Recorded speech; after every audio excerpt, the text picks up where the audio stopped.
ময়নাগুড়ির সাংবাদিক বৃন্দের পক্ষ থেকে বজ্র বিতরণ।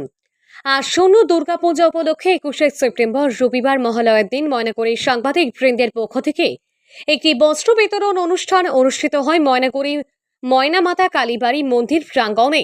এই অনুষ্ঠানে উপস্থিত ছিলেন ময়নাগুড়ি পৌরসভার বিভিন্ন কাউন্সিলর সহ ময়নাগুড়ি ব্যবসায়ী সমিতির সম্পাদক সুমিত সাহা এবং ময়নাগুড়ির বিশিষ্ট ব্যবসায়ীগণ, বিশিষ্ট সমাজসেবী রামমোহন রায় এবং ময়নাগুড়ি থানার আইসি সুবল ঘোষ প্রমুখ। উপস্থিতি কয়েক শতাধিক বৃদ্ধা ও মধ্যবয়স্ক মহিলাদের হাতে বস্ত্র তুলে দেওয়া হয়। সকলেই এখনো দুর্গাপূজা উপলক্ষে নতুন বস্ত্র পেয়ে খুবই খুশি এবং সাংবাদিক বৃন্দকে সাধুবাদ জানিয়েছেন। অন্যদিকে ময়নাগুড়ির বরিষ্ঠ সাংবাদিক রঞ্জন সাহা মহাশয় জানান, আমাদের এই কর্মসূচি প্রতি বছরের ন্যায় এবারও করা হলো।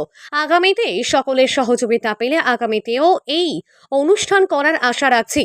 আমাদের এই দিনের এই বস্ত্র বিতরণ অনুষ্ঠানে যারা বিভিন্ন দিকে সহযোগিতা করেছেন তাদের সাংবাদিক বৃন্দের পক্ষ থেকে অসংখ্য ধন্যবাদ জানাচ্ছি।